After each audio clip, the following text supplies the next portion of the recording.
Apocalipse, capítulo 4 e o capítulo 5. Nós vamos ler primeiro o capítulo 4 e depois a gente lê o 5, tá? A nossa proposta nessa manhã é desmistificar a ideia de que Apocalipse é um livro difícil de entender. Porque na verdade, a gente se perde nos símbolos. E é só isso.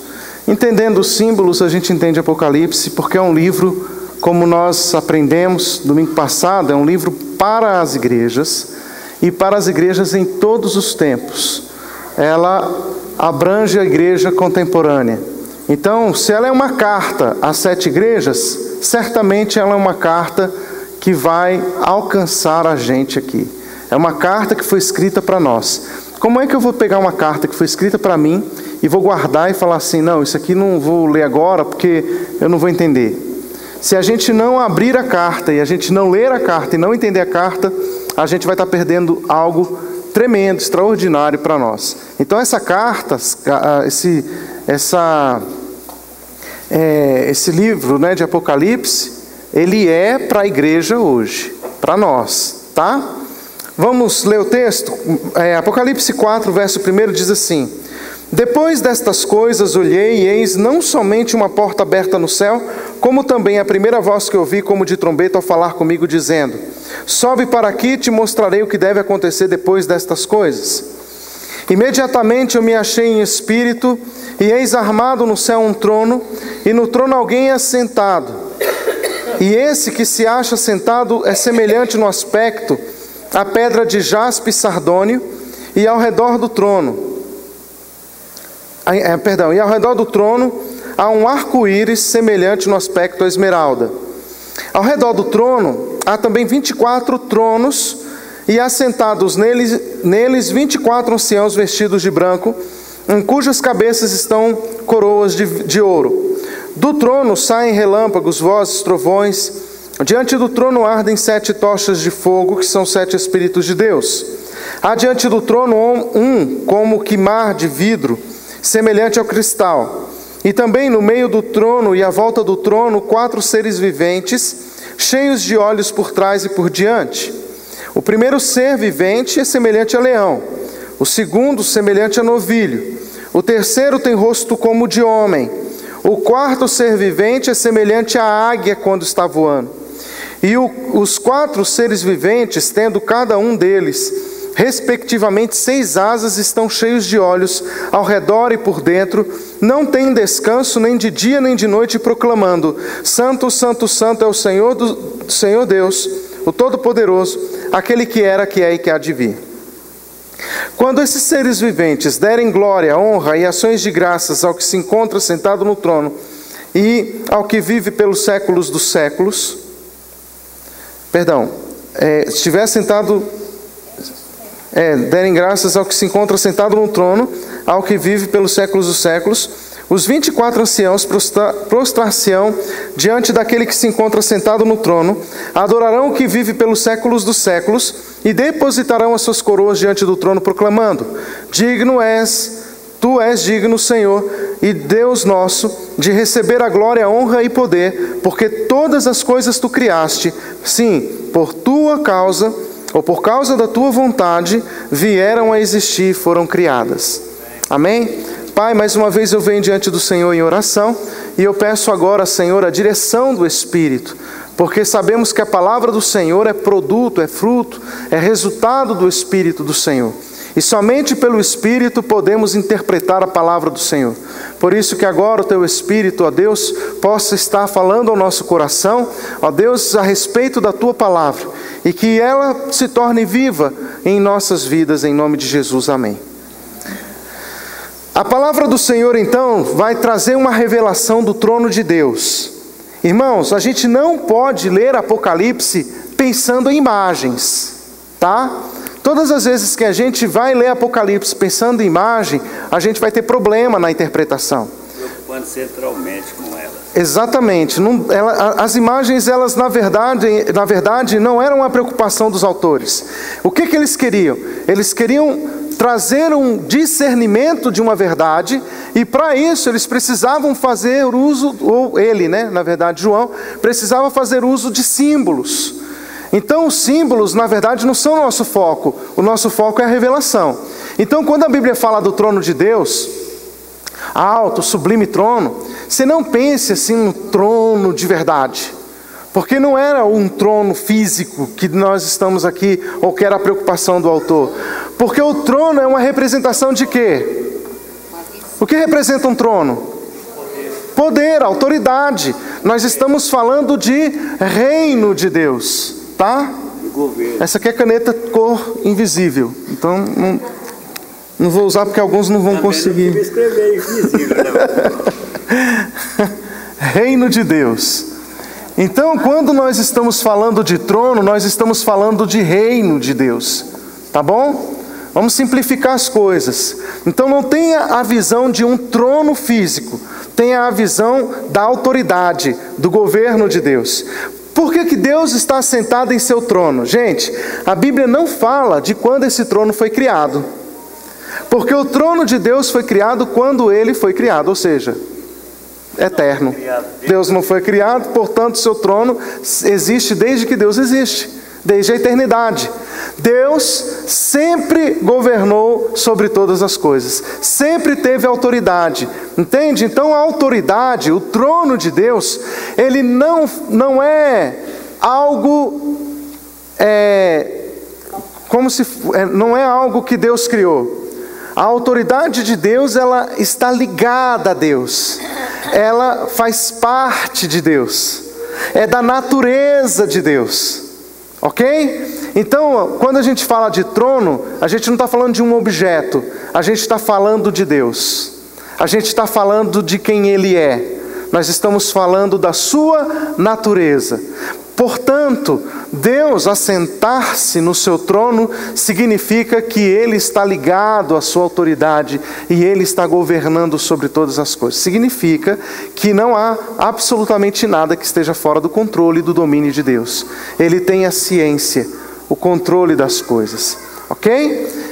Então, Apocalipse 4, ele diz o seguinte: ele viu uma porta aberta no céu, como também a primeira voz que eu vi, que é aquela de Apocalipse 1, como de trombeta, ao falar comigo, dizendo: sobe para aqui e te mostrarei o que deve acontecer depois dessas coisas. Ou seja, gente, primeiro ele vai falar às 7 igrejas. Por que ele vai falar primeiro às 7 igrejas? Porque ele está falando a quem se destina a revelação. A partir de aqui, capítulo 4, a partir do capítulo 4 em diante, nós temos o que é para as 7 igrejas, ou seja, o que é para a gente hoje também, tá? Então aí ele vai falar, olha, depois das cartas lá eu vi, e aí o que deve acontecer depois dessas coisas? Verso 2: imediatamente eu me achei em espírito, e eis armado no céu um trono, e no trono alguém sentado. E esse que se acha sentado é semelhante a quê, gente? Quem é que está sentado no trono? Semelhante a quê? Olha lá, pedra de jaspe e sárdio.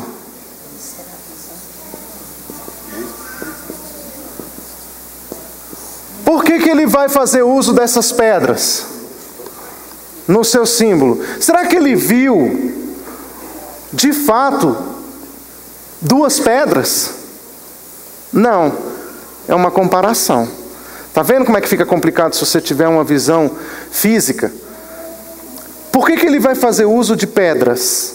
E dessas pedras, ele vai falar que ele viu as pedras de jaspe e sardônio ao redor, no trono. E ao redor do trono, ele vai ver um arco-íris semelhante ao aspecto da esmeralda. Eu já ouvi os gays falando que Deus aprova o homossexualismo porque sobre o seu trono tem um arco-íris. Gente, nada a ver, né? Pela madrugada. Isso não tem absolutamente nada a ver. Você vê como é que as pessoas podem interpretar a Bíblia como elas querem, né? Só que está errado. Essa interpretação está errada.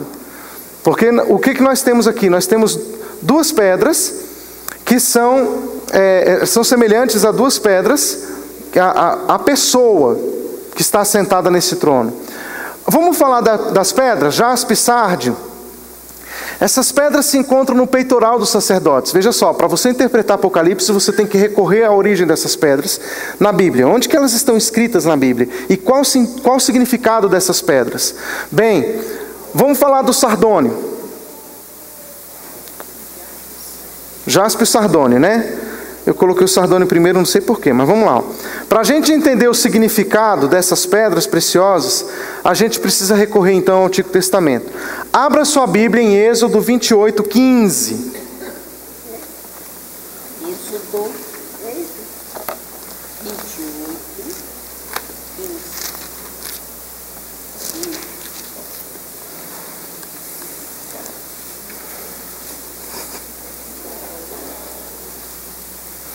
Olha que coisa, e aqui já dá a dica da esmeralda, hein? Farás também peitoral do juízo de obra esmerada. Isso, ou seja, essas pedras refletem como esmeralda. Olha como é que Apocalipse está citando o Êxodo, né? E aí ele vai continuar. Conforme a obra da estola sacerdotal, o farás ouro, estofa azul, púrpura, carmesim, linho fino, retorcido farás. Quadrado e duplo será de 1 palmo o seu comprimento e de 1 palmo a sua largura. Colocarás nele engaste de pedras, com 4 ordens de pedras. A ordem de... Quem é o primeiro? Sárdio. Guarde isso. Topázio, curbúnculo será a primeira ordem. A segunda ordem será de esmeralda, safira e diamante. A terceira ordem será de jacinto, ágata e ametista. A quarta ordem será de berilo, ônix e o quê? E olha que coincidência. As 2 pedras citadas em Apocalipse são a primeira e a última. Coincidência, não? Por que ele está citando essas 2 pedras? Porque elas são a primeira e a última pedra da estola sacerdotal. Então, ele está aqui colocando essas 2 pedras. Esse peitoral era usado no sumo sacerdote. Ele exibia 12 pedras preciosas, arrumadas em 4 fileiras que simbolizavam as 12 tribos de Israel. A primeira, então, é o sardônio, ou ali está escrito sardes, né? Sárdio, sárdio. Isso, ou o sardônio, é a mesma coisa. Então, a primeira delas é o sárdio ou sardônio, que ela é uma pedra de cor avermelhada. Ela tinha gravado o nome, sabe de que tribo?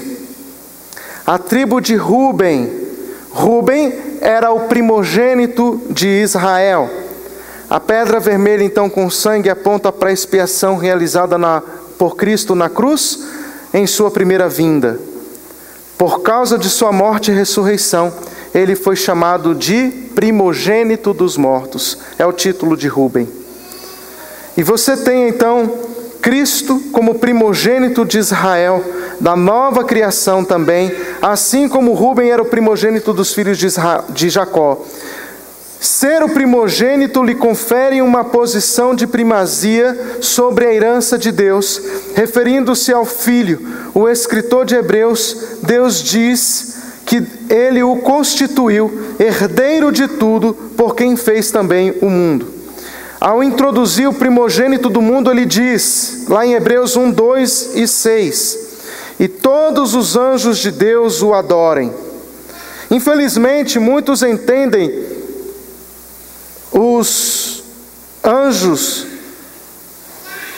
muitos entendem de maneira errada a herança que Deus legou a Cristo e que por sua vez foi estendida a nós. A maioria dos cristãos buscam espiritualizar essa herança. É verdade que as Escrituras falam de uma herança incorruptível, incontaminável e inacessível, guardada nos céus, 2 Pedro capítulo 1, 1 Pedro capítulo 1, verso 4. Porém, essa herança guardada nos céus é ninguém menos que Cristo. As Escrituras também afirmam que Deus, o Pai, disse a Cristo: pede-me e eu te darei as nações por herança e os fins da terra por sua possessão. Salmo capítulo 2, verso 8. Uma vez que somos co-herdeiros com Ele, podemos inferir que o mundo também é a nossa herança, segundo Romanos capítulo 8.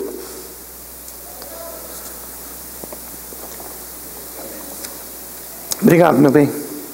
Verso 17. Paulo diz, então, que Abraão recebeu de Deus a promessa de que seria herdeiro do mundo. Romanos 4:13. Então, o que diz? Qual é a ideia? A ideia aqui é falar de Cristo como primogênito. É importante a gente entender essa verdade, porque diz a palavra do Senhor que onde há testamento, necessário é que intervenha a morte do testador, porque um testamento só é confirmado onde houver morte, ou terá ele algum valor enquanto o testador vive.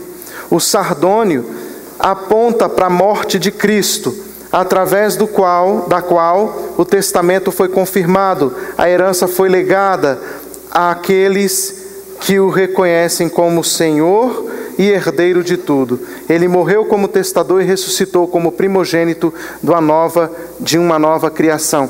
Então, o sardônio nos fala da morte de Cristo. Nos fala de Cristo e nos fala de que está sentado no trono o fim, o ômega. Que a gente começou pelo final, né? Pelo sardônio. Vamos para a primeira pedra, o jaspe, vamos falar sobre ela? Não, perdão, eu coloquei na ordem certa, tá certo, desculpem. É porque lá está inverso no Apocalipse, né? No Apocalipse é que está o contrário. Mas de fato é o seguinte, começa com a morte, que é o sardônio, ou sárdio, e termina com a última pedra, que é o jaspe. Então o que é o jaspe? A última pedra preciosa que compunha o peitoral do sumo sacerdote era o jaspe, que trazia, você sabe qual tribo? Qual era a tribo? Benjamim. A última tribo. Era a última das 12 tribos de Israel. Então fica claro aqui que a aparência daquele que estava no trono representa o cumprimento do propósito de Deus para a criação como um todo. Ele é o primeiro e o último, o alfa e o ômega, o autor e o consumador de todas as coisas. Se o sardônio simboliza sua primeira vinda, através da qual ele faz a expiação dos nossos pecados e confirmou o testamento, o jaspe vai simbolizar a segunda vinda, quando seu propósito restaurador será concluído. Ele começou a sua obra e há de consumá-la até o dia final. Portanto, se nós pudermos resumir essas duas pedras, nós podemos dizer que essas duas pedras nos falam da soberania de Deus.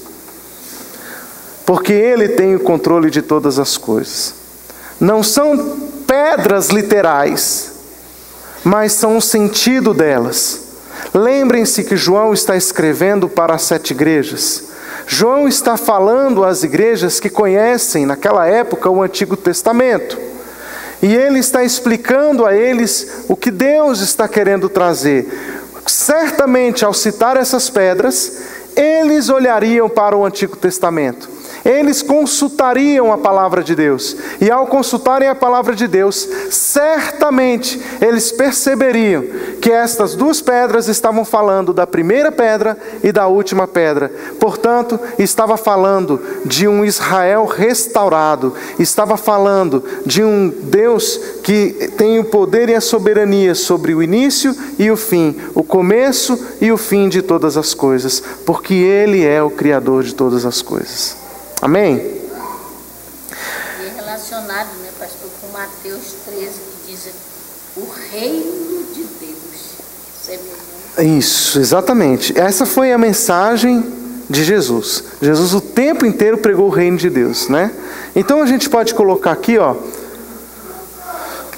jaspe e sárdio, como, aqui é o fim, aqui é o início, né? Mas a gente pode colocar aqui como o início.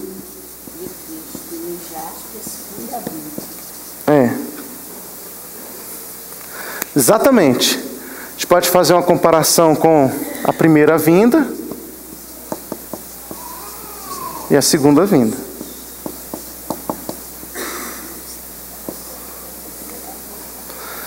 Graças a Deus, né? E a esmeralda? Veja só que a esmeralda ela não está no trono. A esmeralda reflete, ela está refletindo do trono. Ó.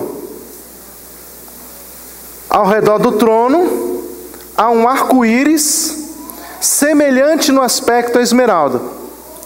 Vocês sabem que o arco-íris não reflete luz própria, não é... Oi? Eu fiquei meio confuso aqui. Pode falar. Jaspe é a primeira ou é a última pedra? Jaspe é a última. É porque em Apocalipse ela está na ordem contrária. Eu já rabisquei isso.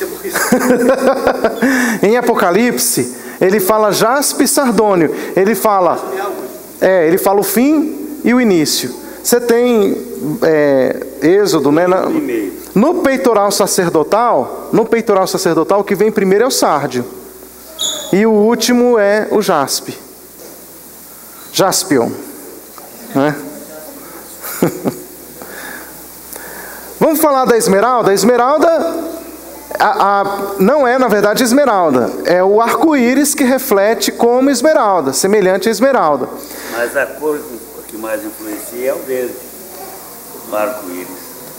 Do arco-íris, né? É por isso que essa é a cor. É por isso que a atenção é o verde que influencia mais. É por isso que a cor do peitoral do sumo sacerdote é verde, a esmeralda. Eles colocam verde. A esmeralda é verde. É isso aí. E ela é a influência maior no arco-íris. É isso aí. São 7 cores. Vocês sabem qual é... Por que o autor faz isso? Ele vai colocar 3 pedras aí. Ele coloca o sárdio, o jaspe e a esmeralda. O que é a esmeralda?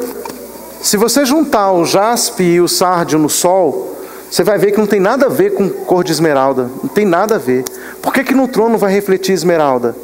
O que é a esmeralda na Bíblia? Hã? O que é esmeralda? Tem a ver, né, com esperança.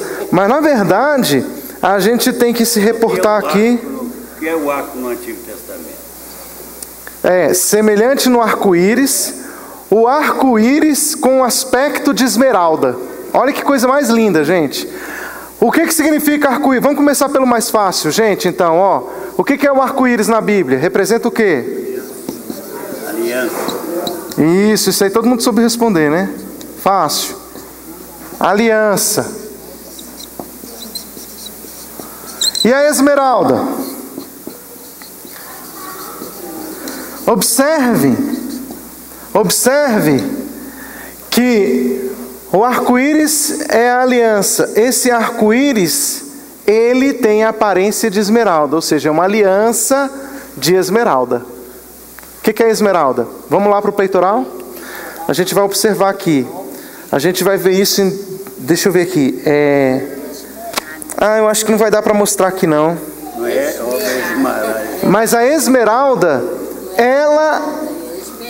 No peitoral do sacerdote, ela representa qual tribo? Vocês sabem? A tribo de Zebulon. O que é a tribo de Zebulon? Vocês lembram do que aconteceu com Zebulon? Com a tribo de Zebulon?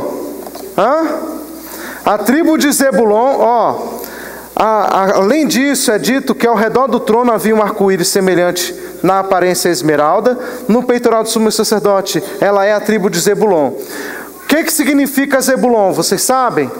Repita comigo. Zebulon representa dádiva, presente, honra. Em outras palavras, Zebulon é igual graça.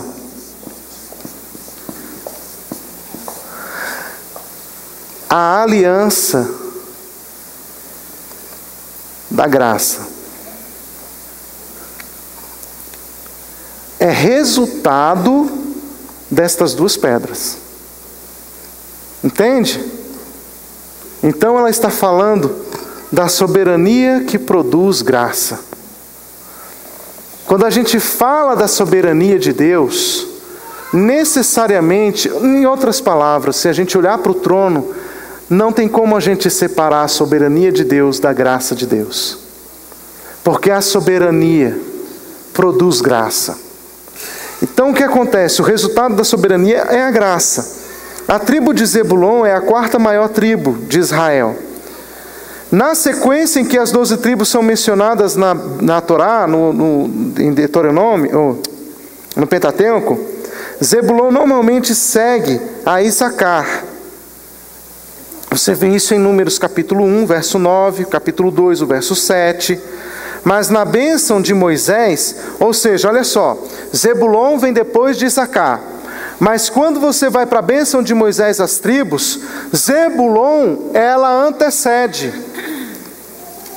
Zebulon vem antes de Issacar na bênção de Moisés. A tribo de Zebulon era formada de 3 famílias, cujos patriarcas eram os filhos de Zebulon, obviamente, né? Conforme Números capítulo 26. Quando da divisão do território em 12 tribos, Zebulon recebeu a porção ao centro, ao sul da Galileia, a leste e a norte fazia fronteira com a tribo de Naftali, e ao sul com Issacar e Manassés, a oeste com Aser. Josué capítulo 9. Não haviam cidades importantes nessa região. Todavia, sua localização era estrategicamente privilegiada, ocupando a região a leste e a oeste do vale de Israel. Gênesis 49, 13. Então o que acontece? Eles ficavam à beira-mar, né? Seus guerreiros foram exaltados por sua bravura na vitória sobre Cícera. Não é a Cícera do irmão Raimundo não, tá, gente? Irmão Adriano não. É outra Cícera. Liderada por Baraque e Débora contra os opressores, contra os seus opressores. Foi também importante na batalha liderada por Gideão contra os midianitas. Quando Davi se tornou rei sobre Israel, Zebulon enviou-lhe um grande contingente. Eles enviaram 50.000 soldados e amplas provisões. Então, o que acontece? Zebulon, juntamente com as outras tribos do norte, afastou-se de Judá e aconteceu algo com Zebulon. Zebulon ele foi muito importante para Israel. Mas chegou um tempo, na separação, na divisão das tribos, que Zebulon se separa de Judá. E o que acontece com Zebulon? Cai em idolatria. E resumindo, porque Zebulon cai em idolatria, Deus promete destruir Zebulon. Deus fala assim, ó, Zebulon, vocês são um fracasso. Vocês se afastaram de mim. Vou destruir vocês. Ela foi uma das tribos que não conseguiu expulsar os cananeus de suas possessões. Está lá em Juízes 1:30, e os manteve como servos. A tribo de Zebulon sofreu muito nas guerras, principalmente com a Síria e a Assíria. Mas o profeta Isaías viu algo glorioso. Ele viu algo tremendo na tribo de Zebulon. Abra sua Bíblia em Isaías capítulo 9, versículo 1 e o 2. Isaías 9, 1 e 2. Vamos ver isso aí.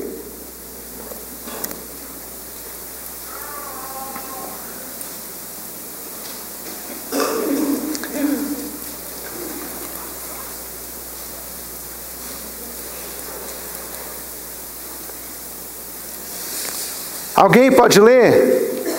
Isaías 9, 1 e 2. Mas para a terra que estava aflita, não continuará a obscuridade. Deus, nos primeiros tempos, tornou desprezível a terra de Zebulon e a terra de Naftali, mas nos últimos tornará glorioso o caminho do mar, além do Jordão, Galileia dos gentios. O povo que andava em trevas viu grande luz, e aos que viviam na região da sombra da morte resplandeceu-lhes a luz. O que aconteceu com Zebulon? Zebulon, que estava em trevas, viu o quê? Grande luz, graça. Porque o que é essa luz? Essa luz é uma menção a Jesus. Então Zebulon nos fala de graça, um povo que era para ser destruído, um povo que estava sendo desprezado, agora eles foram abraçados e eles viram a luz de Deus. Ou seja, de rebeldes se tornaram filhos de Deus.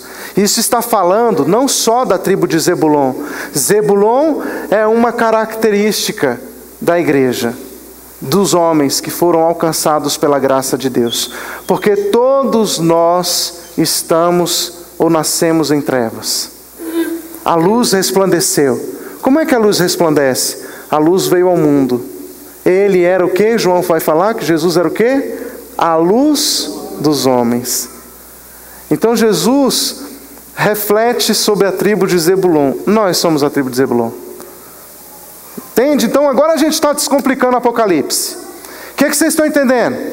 Vocês estão entendendo que o trono então nos fala da soberania e há um reflexo desse trono. Um arco-íris.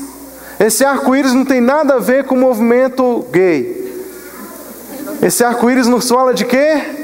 Aliança, concerto, um pacto de graça com o homem. Então vamos continuar Apocalipse.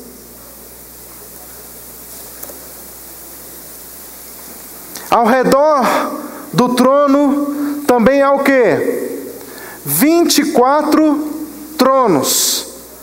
Assentados nele, 24 anciãos.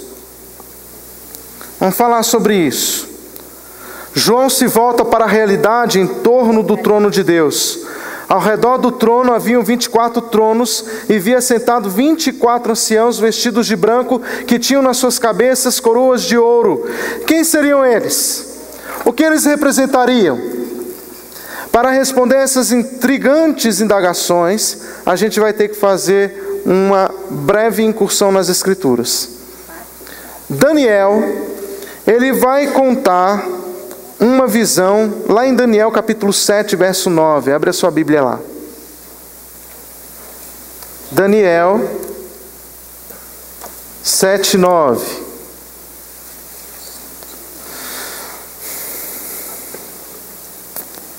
Quem achou pode ler. Eu continuei olhando, até que foram postos dos tronos, e um ancião de dia se assentou. A sua veste era branca como a neve, e o cabelo da sua cabeça como uma pura lã. O seu trono era de chama de fogo, e as suas roupas de fogo ardente. Agora o versículo 22. Até que veio o ancião de dias, e fez justiça aos santos do Altíssimo, e chegou o tempo em que os santos possuíram o reino. Então, partindo do princípio de que a Bíblia deve interpretar a própria Bíblia, a gente conclui, por esse texto, que os 24 anciãos são agentes do juízo de Deus. Trata-se de um tribunal armado, agentes do juízo de Deus. Trata-se de um tribunal armado com o objetivo de manifestar um veredito divino. Surge então a seguinte questão: quem é que compõe esse tribunal? Ao ser indagado por Pedro acerca do destino daqueles discípulos que haviam deixado tudo para segui-lo, Jesus então responde, Mateus capítulo 19, versículo 28. Ele diz assim: em verdade vos digo que vós, o que me seguistes, quando na regeneração o Filho do Homem se assentar no trono da sua glória, também vos assentareis sobre 12 tronos para julgar as 12 tribos de Israel. Está em Mateus capítulo 19, versículo 28. Se levarmos em conta essa declaração feita por Jesus, chegaremos então à identidade de pelo menos 12 dos 24.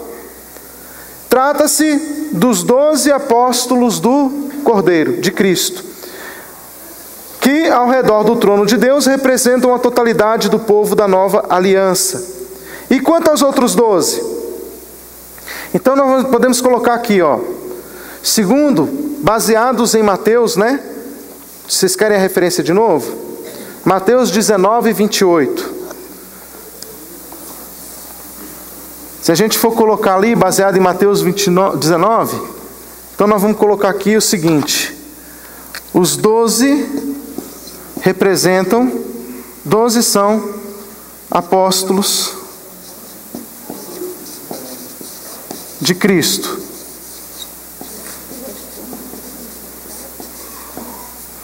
E os outros 12? Vamos colocar aqui. Eles representam a nova aliança. Eles vão julgar aqueles que estão firmados na nova aliança. E os outros 12? Vamos lá, né? Acho que sim. E por inferência, podemos afirmar que são as 12 tribos de Israel, os patriarcas das tribos. Em sua descrição da cidade celestial, João vai fazer uma conexão entre cada um desses dois grupos. Ali é dito que sobre as 12 portas da Nova Jerusalém estão os nomes das 12 tribos dos filhos de Israel, Apocalipse 21:12. Então, enquanto o muro da cidade tinha 12 fundamentos e neles estavam o nome dos 12 apóstolos do Cordeiro, isso está no versículo 14. Vamos ler lá, gente, senão a gente também não tem... Eu estou querendo correr um pouco aqui para a gente chegar, mas é importante isso aqui, ó, 21:12. Não adianta. 21:12 e vamos ler lá, olha o que diz. Alguém leia o versículo 12. Tinha grande e alta muralha, 12 portas, e junto às portas 12 anjos, e sobre ela nomes inscritos, que são os nomes das 12 tribos dos filhos de Israel. Lê o 14 então, irmã, aproveitar que já está com... A muralha da cidade tinha 12 fundamentos, e estavam sobre estes os 12 nomes dos 12 apóstolos do Cordeiro. A Bíblia vai falar de 12 portas, 12 portas e 12 o quê? 12 fundamentos. Quando a Bíblia fala das 12 portas, ela está falando de quem? Claramente, das 12 tribos de Israel. E quando ela fala dos 12 fundamentos? Dos 12 apóstolos. Então você vai ver que Jerusalém, ela é uma aliança, ela é um conjunto do Antigo e do Novo Testamento, da Antiga e da Nova Aliança. Você vê que ali está a representação dos 12 apóstolos e dos 12 patriarcas das tribos.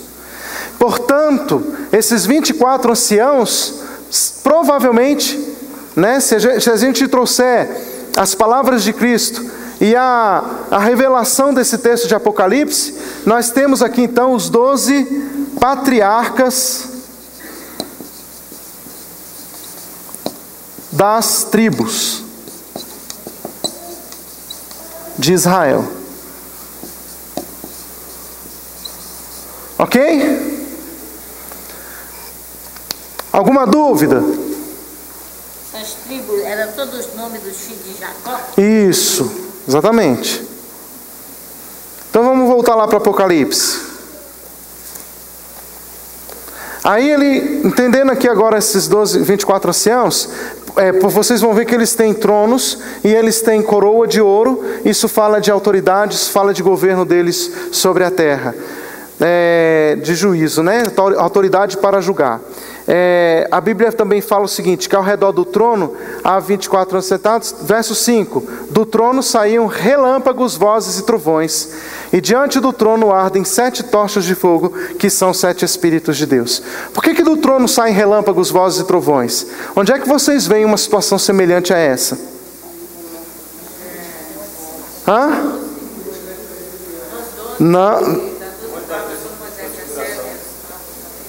Das 2 tábuas, quando Moisés recebe as 2 tábuas, lá no Monte Sinai, ao receber as tábuas, o que acontece lá no monte? O povo não quis subir, porque eles viram o quê? Vozes, relâmpagos e trovões. Dá medo, né? Imagina você nessa situação. Vozes, relâmpagos e trovões. A mesma situação da aliança no Monte Sinai você vai encontrar aqui em Apocalipse. Do trono de Deus saem vozes, relâmpagos e trovões. Por que isso? Não pense literalmente. Não pense que sai desse trono vozes, relâmpagos e trovões. O que significa isso? Significa a autoridade de Deus. Lembra do Salmo 29? Lembra? A voz do Senhor é poderosa. A voz do Senhor quebra cedros. O Senhor despedaça os cedros do Líbano. Então a voz do Senhor, ela é como relâmpagos, trovões e vozes. Segundo alguns estudiosos, dizem que essas vozes representam os idiomas. Então, ou seja, quando o Senhor fala, Ele não fala para um idioma ou para um povo. A voz do Senhor é para todos os povos e para todas as nações. Por isso, vozes. Os trovões e relâmpagos estão relacionados à sua autoridade, ao seu governo. Porque quando Ele fala, tudo mais se cala. Tem alguma coisa mais forte que trovão? Não tem, né? Então, nós temos a voz do Senhor que é poderosa, é forte. E desse trono sai isso. Ou seja, Deus é um Deus que fala e a sua voz faz tremer a terra. Tá bom? Então veja só, verso 6. Há diante do trono um como que mar de vidro, semelhante ao cristal. Isso fala de transparência. E também no meio do trono e à volta do trono, 4 seres viventes cheios de olhos por diante e por detrás. 4 seres viventes. O que são esses 4 seres viventes? Entra em cena agora algumas das mais enigmáticas figuras do Apocalipse. Segundo João, havia ao redor do trono e ao meio de cada lado 4 seres viventes cheios de olhos por diante e por detrás. O primeiro ser vivente, vamos apagar aqui e vamos ver. Os 4 seres.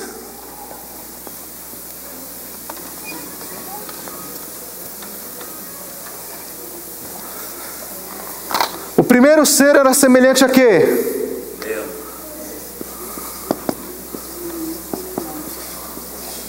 Segundo. É homem? Hã? É novilho. Ah, o novilho. Isso. Novilho. Alguma outra tradução aqui para novilho de vocês? Boi, né? Vamos colocar aqui bezerro. Não é boi velho. Bezerro, boi. Vamos para o terceiro. Qual é o terceiro? Homem. Homem. E o quarto? Águia.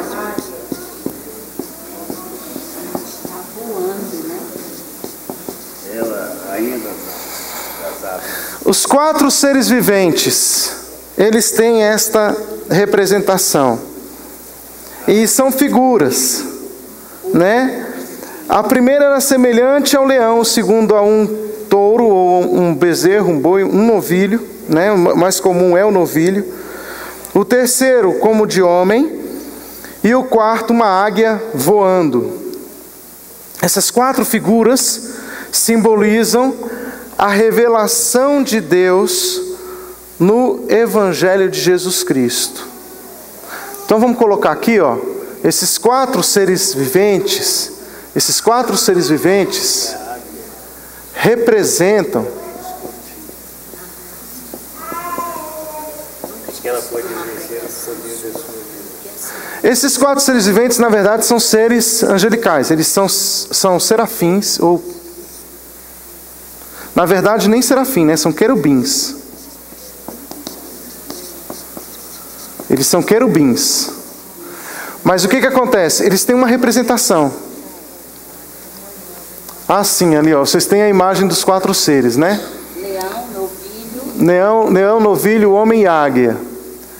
Leão é o rei dos animais, o novilho é a força, a águia descortina, visão perfeita, e o homem é mandão.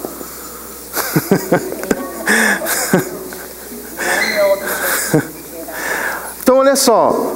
eles representam o Evangelho de Jesus.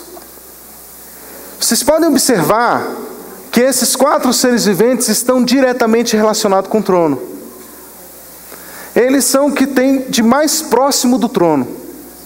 Os 4 seres viventes. Eles estão guardando o trono. O que significa isso? A Bíblia diz que não há outro caminho de acesso a Deus a não ser em Jesus Cristo. E Jesus Cristo veio trazer o Evangelho de Deus. Jesus pregou a boa nova do Evangelho, mas vamos ver isso de uma forma mais clara. Vamos entender isso de uma forma melhor. Olha só. O Evangelho é a base pela qual os homens serão julgados. Paulo diz que Deus tomará a vingança dos que não conhecem a Deus e dos que não obedecem ao Evangelho do nosso Senhor Jesus Cristo. Isso está em 2 Tessalonicenses. Portanto, quem rejeita a palavra de Deus será julgado. Quem rejeita o Evangelho será julgado. E mais, isto sucederá no dia em que Deus há de julgar os segredos dos homens por meio de Jesus Cristo, segundo o meu Evangelho. Isso está em Romanos, capítulo 2, versículo 16. Olha a imagem do trono, olha a imagem dos 24 anciãos, olha a imagem... Gente, até os 24 anciãos que representam as tribos de Israel, representam Israel, e as 12 representando os gentios, ou seja, o Evangelho a todo homem, todos eles estão falando de juízo. Todo mundo vai passar pelo juízo do Evangelho. Paulo está falando isso aqui em Romanos, capítulo 2, versículo 16. Esses 4 seres viventes são os guardiões do mistério de Deus. Eles quem são os detentores do mistério, apresentado em Isaías capítulo 6. Na revelação de Isaías, os seres, serafins, eles cobriam seus rostos com suas asas, porque o mistério ainda não deveria ser revelado. Mas na visão de João, os 4 seres viventes, eles estavam cheios de olhos por diante e por detrás. E isso se dá porque o mistério que estava oculto nos séculos e das gerações, agora se manifestou nos santos. Então há uma revelação do mistério, por isso olhos na frente e atrás, por todos os lados.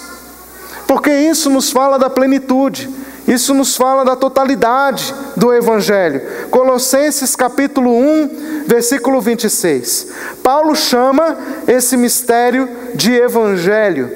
Aliás, de mistério do Evangelho. Abra sua Bíblia em Efésios capítulo 6, versículo 19, alguém leia, por favor.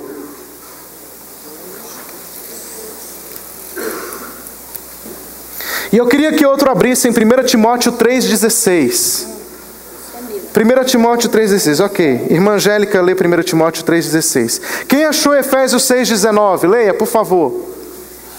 E também por mim, para que me seja dada, no abrir da minha boca, a palavra, para com entendimento e fazer conhecido o mistério do Evangelho. Ou seja, está falando do mistério do Evangelho, né? É o que Paulo fala. 1 Timóteo 3,16. Toda a Escritura é inspirada por Deus e útil para o ensino, para a repreensão, para a correção e para a educação na justiça, a fim de que o homem de Deus seja perfeito e perfeitamente habilitado para toda boa obra. Bonito, mas é primeiro, irmã, que eu quero. 1 Timóteo. Então... Eu deixei ler porque estava tão bonito. Não, você disse segundo primeiro. 1 Timóteo 3,16. Pode ler lá. Beleza, Maria Teresa. E evidentemente, grande é o mistério da piedade. Aquele que foi manifestado na carne, foi justificado em espírito, contemplado por anjos, pregado entre os gentios, criado no mundo e recebido na glória. Criado no mundo e recebido na glória. Amém. Então, nesse único verso, a gente encontra aqui 4 seres viventes simbolizando os 4 ângulos do mistério do Evangelho. Primeiro, Paulo diz que Cristo manifestou-se o quê? Em carne. Isso nos traz a imagem do homem, não é isso? A encarnação é o começo da revelação do Evangelho.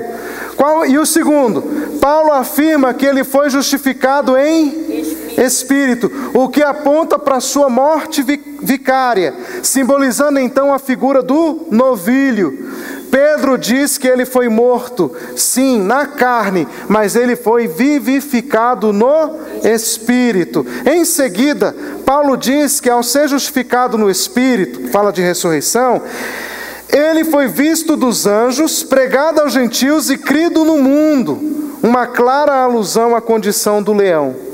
Aqui, o Evangelho é apresentado como o Evangelho do Reino, que apresenta as nações. Cristo como o Rei, que veio estabelecer o seu império no mundo, trazer o reino de Deus.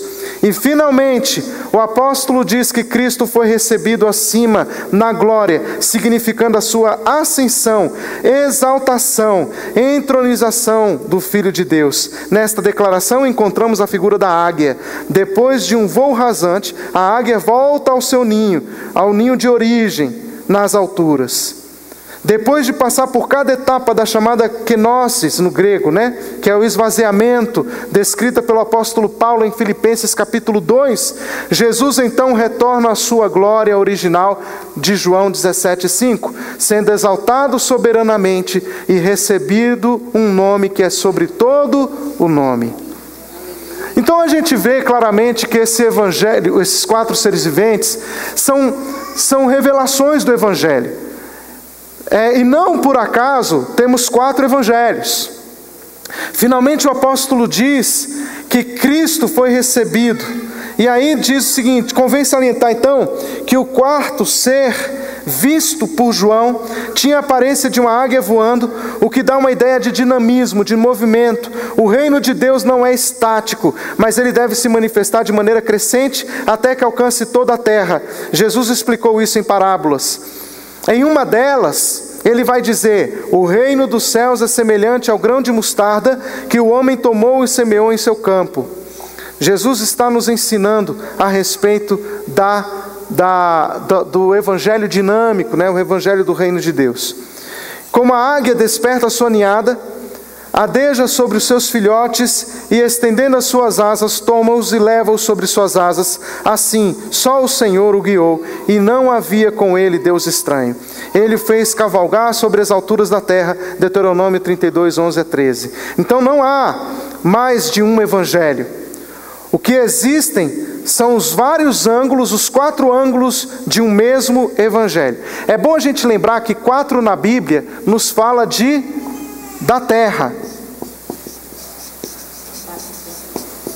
4 na Bíblia nos fala da terra. Os pontos cardeais. São os pontos cardeais. 4 também são os evangelhos. E vocês sabem que Apocalipse trata muito de simbologia e ela também trabalha números, A numerologia. Não numerologia mística, mas a numerologia bíblica, Então você tem 4 na Bíblia sempre representando a terra. Então quando você vê 4 seres viventes, esses 4 seres viventes certamente estão relacionados com a terra, porque eles são os agentes responsáveis por revelar o mistério. 4 reinos. Representa os 4 reinos. E eles falam do evangelho, que não são 4 evangelhos, mas é o evangelho com 4 faces. Quando você vai para o Antigo Testamento, você vai ver que no Antigo Testamento, na festa de tabernáculos, há também 4 tipos de plantas que são juntas, elas são amarradas pelo sacerdote, e ele balançava para os 4 cantos esses 4 tipos de plantas, E essas 4 plantas também nos falam do Evangelho. E nós temos sempre, quando se fala de Evangelho na Bíblia, sempre nós estamos nos reportando ao número 4. E não por acaso nós temos 4 Evangelhos. E é também interessante a gente observar que esses 4 Evangelhos também nos dão uma referência dos 4 animais. Pode observar isso. Por exemplo,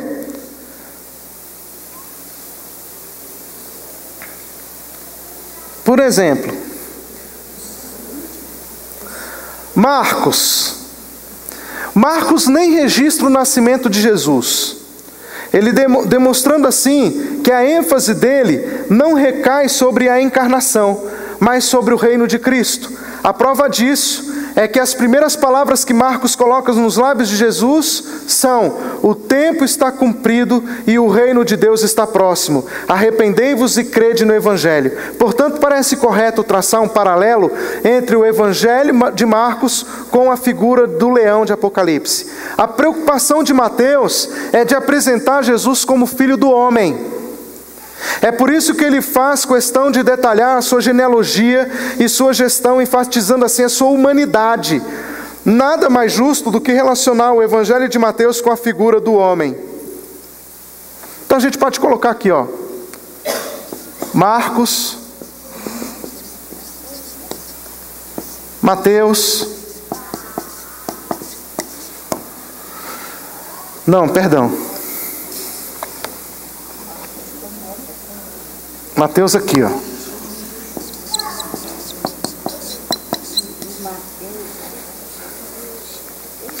Lucas registra várias profecias do sofrimento e da morte de Cristo e dedica muito espaço a isso, mostrando que tudo o que Jesus passou visava o cumprimento das profecias.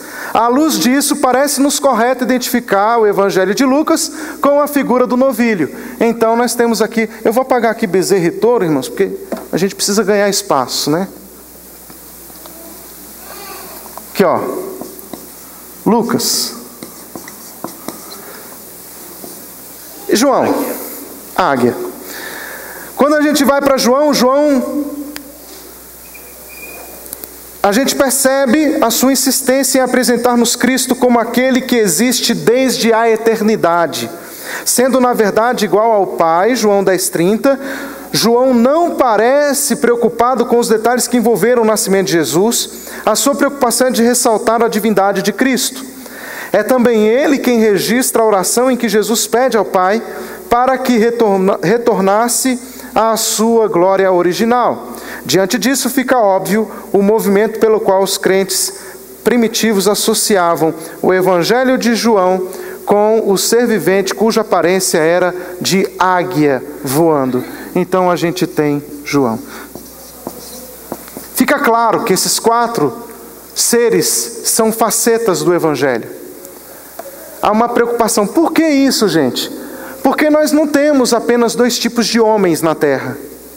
E isso a gente aprende no Antigo Testamento. Não existem apenas 2 tipos de pessoas. Existem 4 tipos de pessoas. Lembram da parábola do semeador? Quantos tipos de solos nós temos lá? 4 tipos. Sempre que nós vamos falar de evangelho, há 4 tipos. Por quê? Há 4 tipos de pessoas. E nós sempre vamos semear, mas nós vamos ver que existem 4 tipos de pessoas que vão receber a semente. Então a semente é dada a todos os homens, né? Agora o que esses solos, como esses solos estão aqui, são um problema. Então o que nós temos aqui são os 4 seres viventes. Ficou claro os 4 seres viventes? Os 4 seres viventes, versículo 8 de Apocalipse, tendo cada um deles respectivamente 6 asas, estão cheios de olhos ao redor, por dentro, não tem descanso, nem de dia, nem de noite. Qual é a função do Evangelho de Jesus? Olha que coisa tremenda o versículo 8.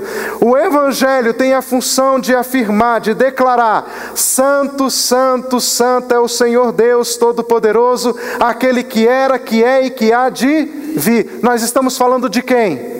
Do Pai.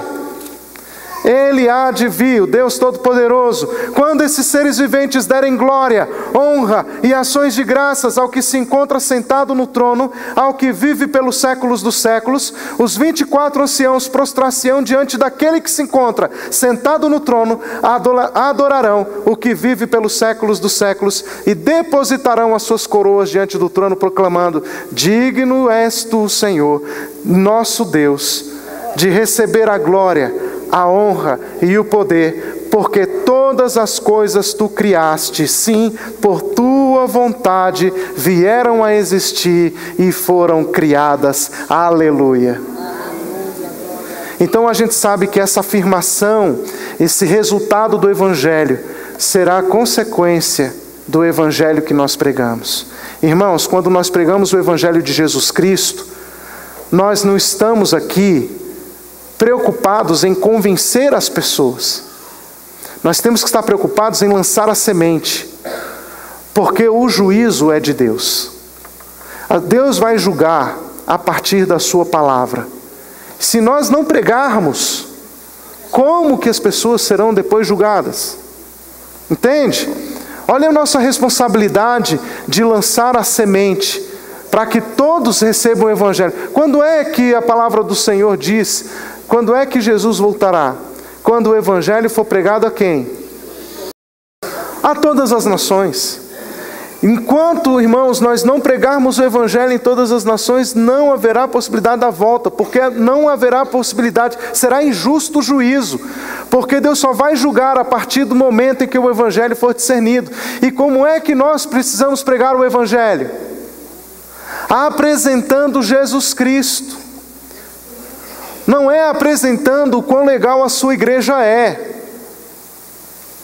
o quão bonito é o seu pastor. Obrigado. Né, pastor Vilas?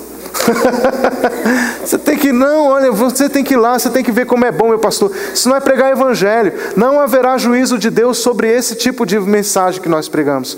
Haverá juízo de Deus quando nós abrimos a nossa boca e pregamos Jesus Cristo. Anunciamos o reino de Deus. Solução de problemas não, Jesus Cristo. Tá? 5, para a gente encerrar. Aqui o 5 é rapidinho, por quê? Porque aqui fala da glória de Deus e do selo que foi quebrado. Ou seja, a possibilidade de entender tudo isso é mediante a quebra desses selos. Então, na visão da mão direita, daquele que estava sentado no trono, um livro escrito por dentro e por fora, todo selado de 7 selos. Vi também um anjo forte que proclamava em grande voz, dizendo: quem é digno de abrir os selos e olhar para ele? Olha só, a gente já vê que esses selos falam de revelação, mas não havia ninguém que pudesse descortinar a revelação. Nós estamos falando da mensagem do evangelho ainda em mistério, né? Ainda em mistério. Vi um anjo forte que proclamava. Veja só, Jesus não é o evangelho, mas Jesus prega o evangelho. A gente tem o livro como o evangelho. Ninguém é apto para olhar nem para o livro. Quem é que pode abrir o livro? Quem é que pode olhar para ele?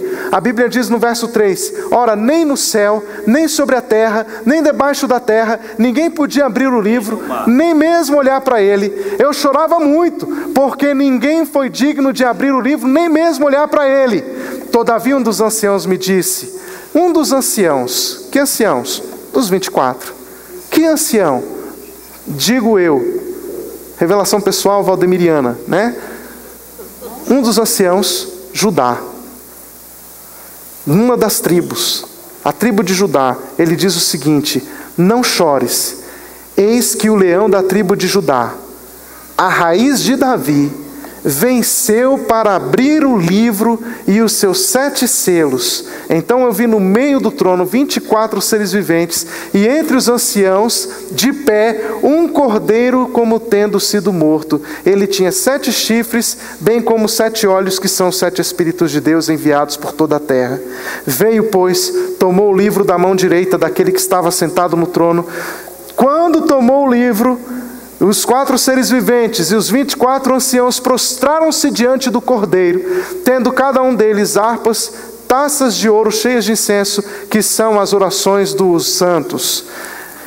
Isso aqui é a visão do tabernáculo. Eles estavam diante do cordeiro, e aí eles estavam falando o quê?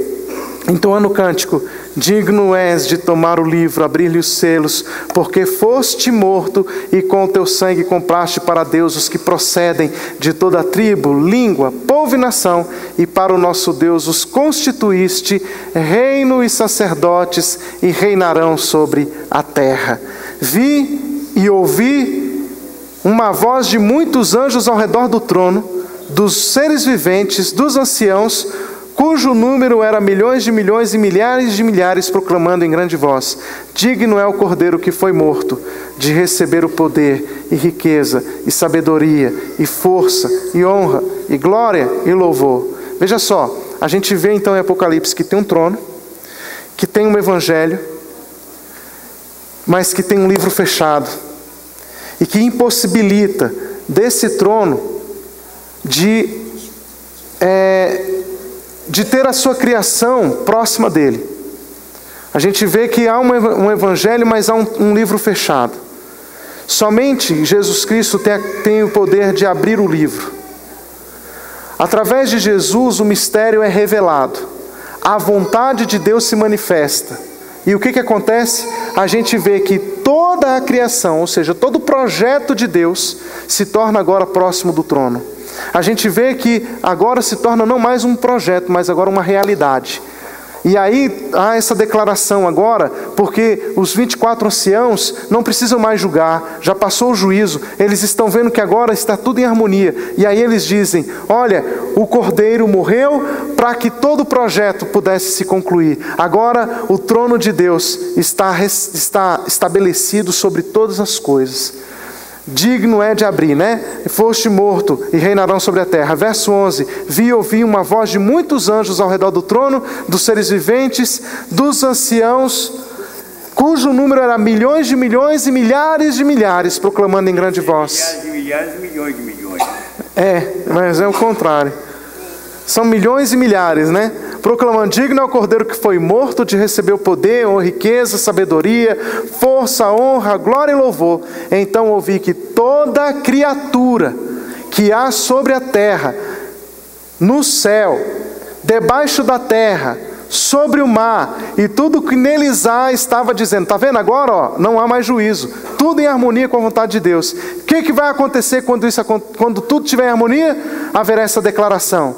Aquele que está sentado no trono e ao Cordeiro, seja o louvor e a honra e a glória e o domínio pelos séculos dos séculos. E os seres viventes respondiam, amém. E também os anciãos prostraram-se e adoraram. Essa é a visão do trono, essa é a visão de Apocalipse. Ou seja, irmãos, a vontade de Deus será sim estabelecida. Quer o homem queira, quer não. Está escrito. Amém? Que Deus nos abençoe em nome de Jesus. E logo nós